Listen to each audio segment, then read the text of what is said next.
बिस्मिल्लाहिर्रहमानिर्रहीम। अस्सलाम वालेकुम। आज हम बना रहे हैं घर की मलाई से मक्खन। ये घर के दूध की मलाई है जो हमने जमा की थी। अब इससे हम मक्खन निकालते हैं।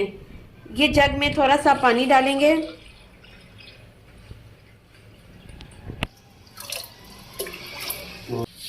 अब इसमें मलाई शामिल करती हैं और इसे 2 मिनट के लिए ग्राइंड करेंगे।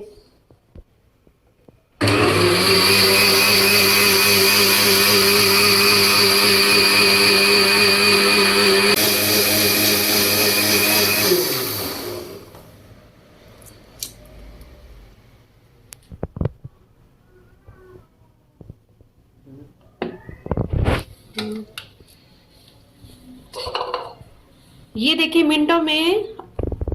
मिनटों में खालिस मक्खन हमारा घर में तैयार हो गया है।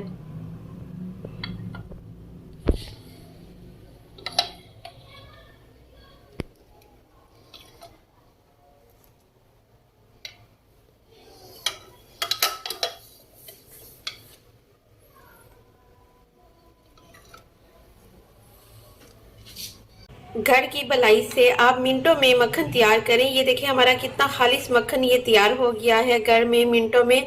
जल्दी से मेरे चैनल को सब्सक्राइब कर लें, एफी किचन नेट को सब्सक्राइब कर लें ताकि मेरी वीडियोस आपको मिलती रहे। शुक्रिया।